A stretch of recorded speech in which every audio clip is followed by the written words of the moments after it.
এভাবে একবার তোমরাও বাড়িতে হান্ডি চিকেন বানিয়ে দেখতে পারো, রুটি পরোটার সঙ্গে হেব্বি লাগবে। নমস্কার বন্ধুরা, আমার চ্যানেলে তোমাদের সবাইকে স্বাগত।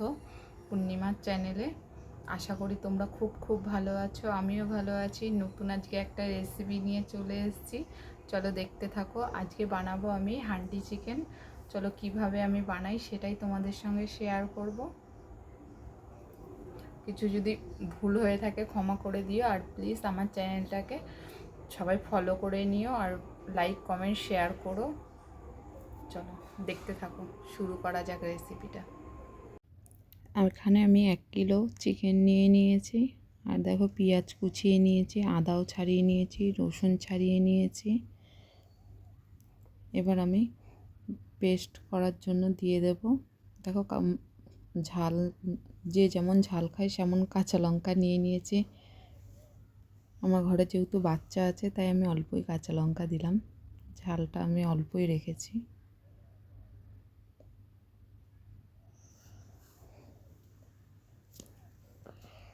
দেখো মশলা হয়ে গেছে, আর আমি সর্ষের তেলটা একটু গরম করে নিয়েছি। এবার আমি চিকেনটাকে সব মশলা টশলা দিয়ে মাখিয়ে নেব।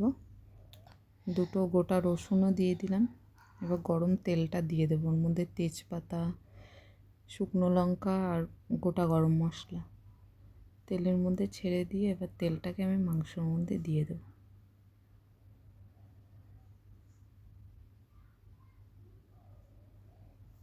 এবার আমি একে একে মশলা সব দিয়ে দেব। যে মশলাটা আমি পেস্ট করে রেখেছিলাম সেটা আগে দিয়ে দেব।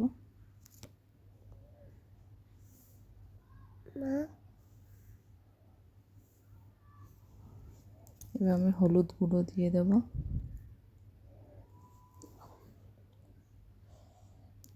1 থেকে 1.5 চামচ দিয়ে দিয়েছি। এবার জিরের গুঁড়োটাও আমি 2 চামচ মতো দিয়ে দিলাম।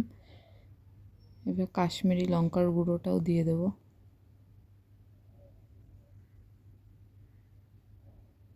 এবার নুনটা তোমরা বুঝে শুনে দেবে।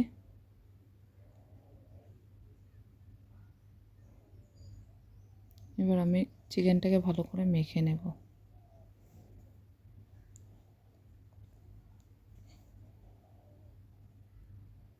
চামচি দিয়ে মাখা হচ্ছিল না বলে আমি তাই হাত দিয়ে মেখে নিলাম।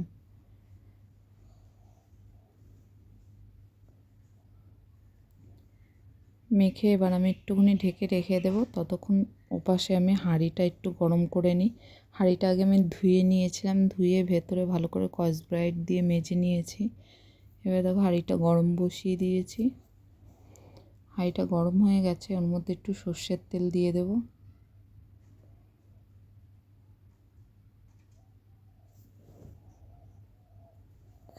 সর্ষের তেলটা হাঁড়ির চারিপাশে মাখিয়ে নেব ভালো করে, গড়িয়ে গড়িয়ে।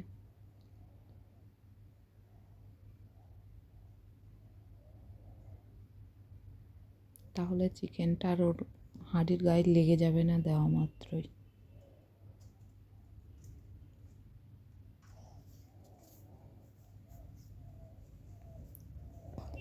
এবার আমি আস্তে আস্তে চিকেনটা দিয়ে দেব।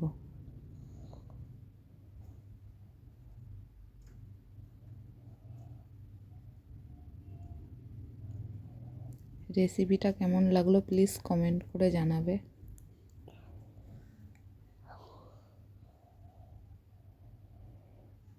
আস্তে আস্তে আমি পুরোটাই ঢেলে দিলাম।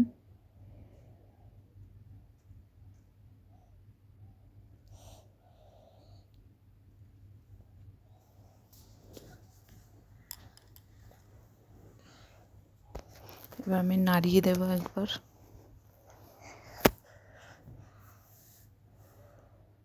সুন্দর করে আস্তে আস্তে নাড়িয়ে দেব।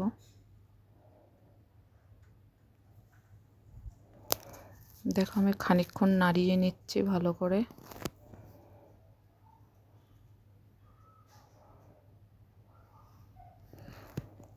মাটির হাঁড়ি তাই সাবধানে নাড়া দিতে হচ্ছে।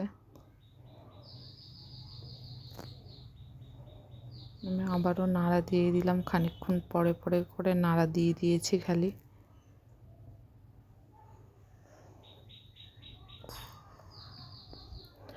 আর আর গ্যাসের থেকে হাঁড়িটা অনেকটাই বড় হয়ে গেছে আর কি, হাঁড়িটা লম্বা টাইপের, এর জন্য আমার দেখতেও অসুবিধা হচ্ছিল আর রান্না করতেও। দেখো আমি নাড়া দিয়ে দিচ্ছি আবারও।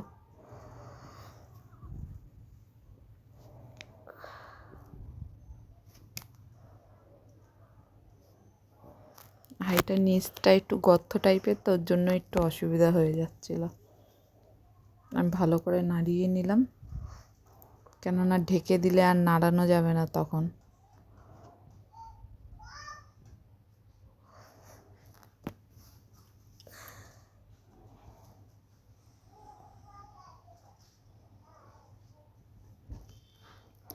আমি সামান্য একটুখানি জল দিয়ে দেবো, যেহেতু ওটা ঢেকে দেবো তাই ভাপে ভাপে হবে। অল্প জল দিয়ে নাড়া দিয়ে দেবো একবার।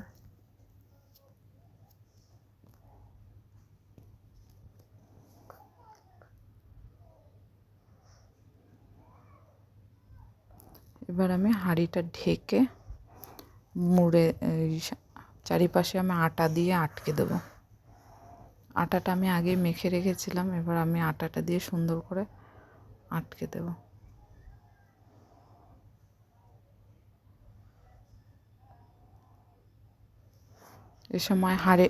এ সময় গ্যাসের আগুনটা তোমরা মিডিয়াম রেখে দেবে, তাহলে ঠিক হবে। যে খুব জোরেও রাখবে না, খুব হাইও রাখবে না। দেখো আমি পুরোটাই আটকে দিয়েছি। এইভাবে আমি খানিকক্ষণ পরপর একটুখানি নাড়িয়ে দিয়েছি, যেহেতু ভেতরে আমি কিছু দিয়ে নাড়তে পারবো না, বন্ধ ছিল বলে, নাহলে নিচে লেগে যাবে। আমি 2-3 বার নাড়িয়ে দিয়েছি। 30 মিনিট মতো আমি এইভাবে আস্তে আস্তে করেছি।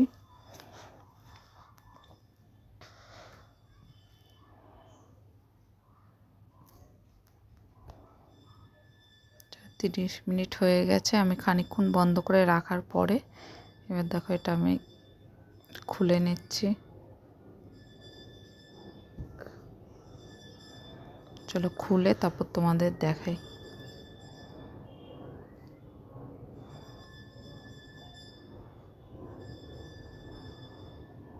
দেখো খোলার পরে চিকেনটা কেমন হয়েছে।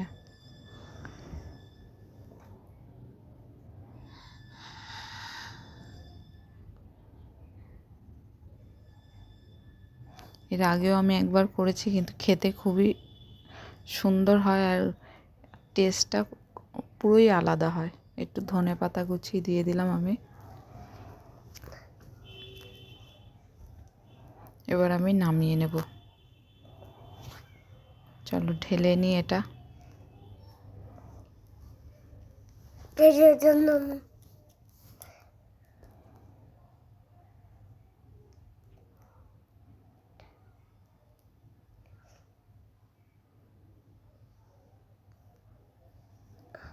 দেখো চিকেনটা আমি ঢেলে নিয়েছি। এবার দেখো দেখতে কেমন হয়েছে।